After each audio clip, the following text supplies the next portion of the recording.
And it was only until I was talking about him, his name was Chris, that that that was the turning point for me. And if I had a chat with one of my mates, that little moment, that critical moment of information where she then spun it and put it into a positive heads, it changed everything for me, mate.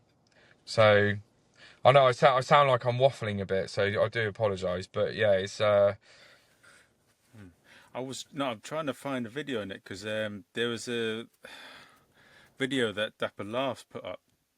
He's doing the show, isn't he? Dapper Laughs. yeah. So basically, how this all came about, right? I done Marcus Tisson's um, mental health charity night, and I was just like blown away. And Marcus has been like a bit of a mentor for me. He's a really good friend in comedy, and I was just like, this is amazing. I need to do something like this in Bournemouth because it was in Portsmouth. And I was just thinking to myself, I was like, oh man, like this, I need to do something like this and have a really, really good headliner on who's gone through mental health and sobriety.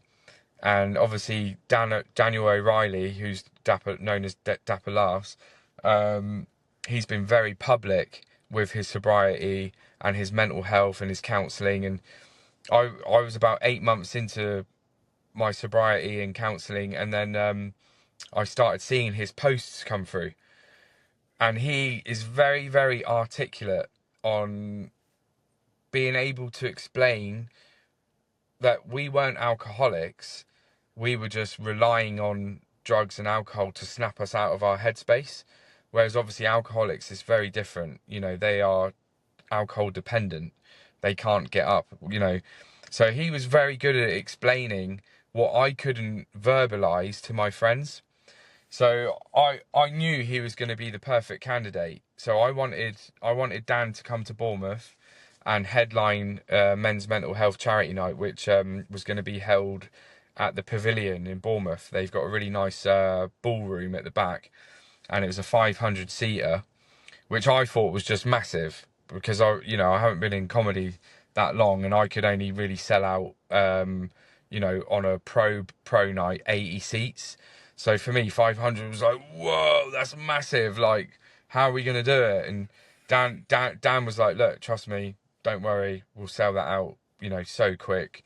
And then his his Men in the Emotions Facebook page, where he does a lot of his positivity posts and stuff like that, went to charity status last November, and then things just started clicking. And I was just like, oh, okay, well, if it's now a charity, I was like, I want to run this night, and everything raised, I want it to go through Men in Their Emotions, and I said, and I really, really want the money to be spent on men's counselling for people who can't afford it privately, because the NHS isn't the best, right? And then basically time was ticking, and I was running out of time to secure the venue. And Dan was on tour at the time, and he was just about to have another child. So the timing of it all was starting to dwindle, and I was worried that the night was going to get lost. And then he sort of said, look, a lot of the acts that you've booked are London acts. We're going to spend a load of money on their travel expenses. Can we change the venue? And I was like, look, man, if you want to change the venue and make it into a bigger, better thing, I'm more than happy to let you run with it. And we were chucking back and forth venues, and I sort of said, Hot Water in Liverpool's got a 600 seater, the Comedy Store's 400 seater, the Backyard Comedy Club's 350 seater, and then I was like, but also the London Indigo is a good size venue if you really want to level up. And he pursued it and got into talks with them, and the next thing I know, mate, it's happening.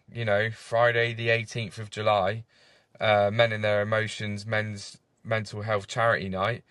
And bless Dan, he knows that I'm not years and years into this, but he's still allowing me to host the night because I came up with the concept.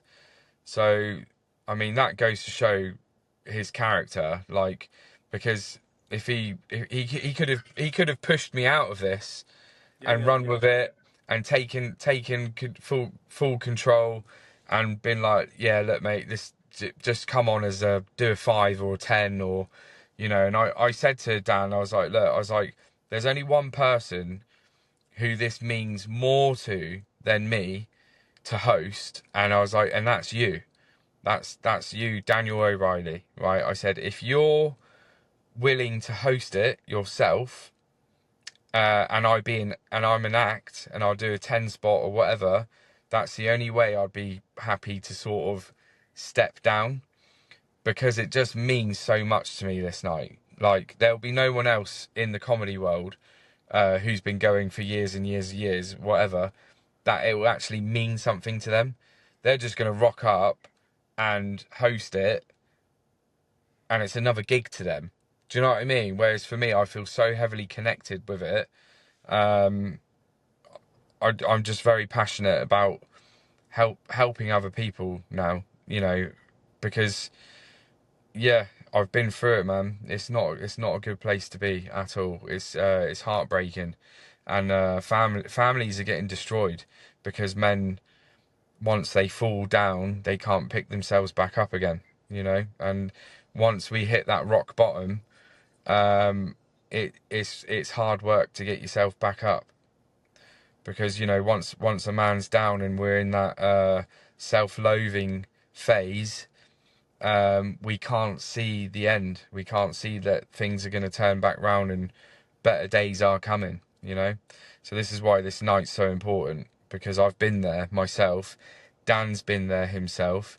I believe one of the acts, Daryl, has also gone through his own mental health struggles, and he's sober as well.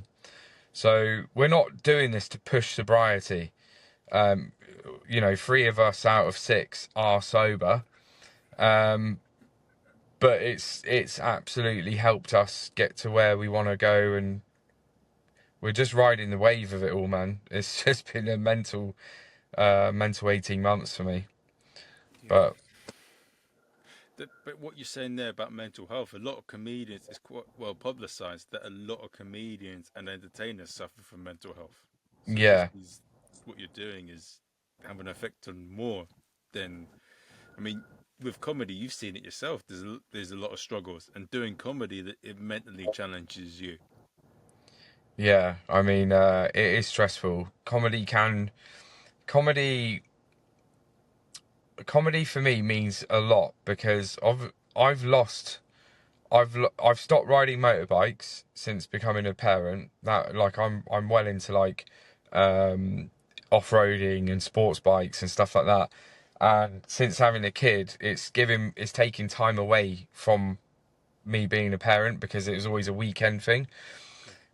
Comedy for me is now my like new adrenaline fix, because I've always been into like extreme sports. And it's a dangerous line for me, because the ups and downs of comedy, like, you when you're flying high, like last night I went to Liverpool and went to Hot Water Comedy Club, yeah. And I'm not saying this to be big-headed, I crushed last night. But tonight, when I go to Frog and Bucket, I could bomb my ass off, right?